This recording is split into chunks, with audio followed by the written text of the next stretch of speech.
जीवन हमें एक मौका देता है, इसलिए जब भी सही कॉलेज चुनने का समय आए तो सिर्फ मंगलायतन यूनिवर्सिटी आपके बेहतरीन भविष्य और सर्वांगीण विकास के लिए।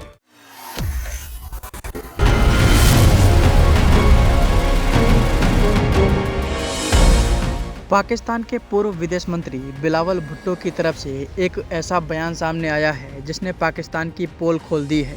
बिलावल भुट्टो के इस बयान की जमकर चर्चा हो रही है। बिलावल भुट्टो ने क्या कहा है वो आपको बताएं।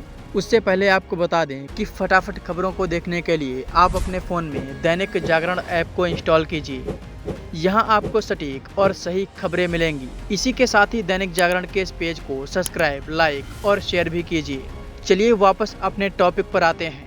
पाकिस्तान लाख कोशिश कर ले अपनी सच्चाई छुपाने की, लेकिन वहां के नेता खुद ही अपने देश की पोल खोल देते हैं। पाकिस्तान पीपल्स पार्टी के चेयरमैन और पाकिस्तान के पूर्व विदेश मंत्री बिलावल भुट्टो ने कबूल किया है कि पाकिस्तान की धरती से जिहाद छेड़ा गया है। बिलावल भुट्टो ने कहा कि वे अतीत से भागना नहीं चाहते हैं कि पाकिस्तान के पूर्व तानाशाह देश का जिहादीफिकेशन करने के लिए जिम्मेदार हैं। गौरतलब है कि इससे पहले बिलावल भुट्टो ने कहा था कि पाकिस्तान को हाफिज सईद और जैश मोहम्मद चीफ मसूद अजहर को भारत को सौंपने में कोई आपत्ति नहीं है, बशर्ते भारत इस प्रक्रिया में सहयोग करने की इच्छा दिखाए।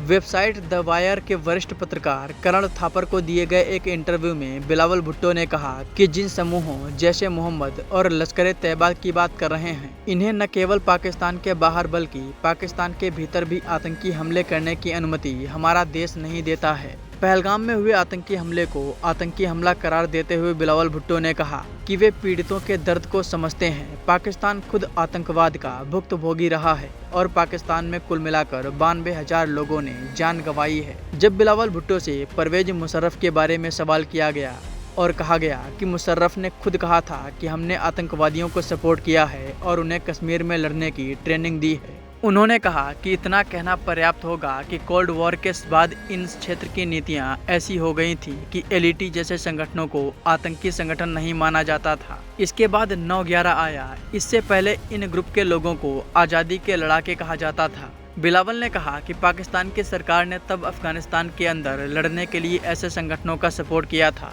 लेकिन तब भी मैं और मेरी मां इसके खिलाफ थे।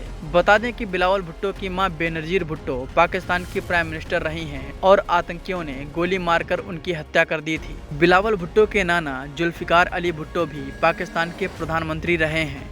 इंटरव्यू के दौरान उनसे कहा गया कि आपके पिता आसिफ अली जरदारी भी कहते रहे हैं कि आज के आतंकी गुजरे कल के हीरो थे। और करण थापर ने जब कहा कि आपके पिता ने पाकिस्तान में आतंकी समूहों के गठन की बात स्वीकारी है, तो इस बात पर बिलावल भुट्टो बिलबिला उठे। उन्होंने कहा कि जो अतीत है हम उससे भाग नहीं रहे हैं, लेकिन हमें अतीत में उलझकर वास्तविकता को नज़रअंदाज नहीं करना चाहिए। पाकिस्तान ने अंतर्राष्ट्रीय समुदाय और तानाशाह जनरल जियाउल हक के साथ मिलकर एक समाज के रूप में पाकिस्तान का जिहादीफिकेशन करने की योजना बनाई ताकि हम अफगानिस्तान के संदर्भ में उनकी लड़ाई लड़ सकें।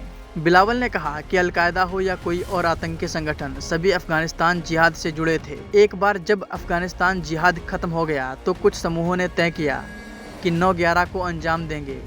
इसमें से कुछ ग्रुप कश्मीर में जिहाद छड़ने के लिए चले गए। उन्होंने कहा कि उस समय पाकिस्तान में ऐसे कुछ लोग थे जिन्होंने इन समूहों का विरोध नहीं किया। हाफिज सईद के बारे में उन्होंने कहा कि उन्हें पाकिस्तान ने अप्रैल 2022 में आतंकवाद की फाइनेंसिंग के लिए 31 साल की सजा सुनाई है।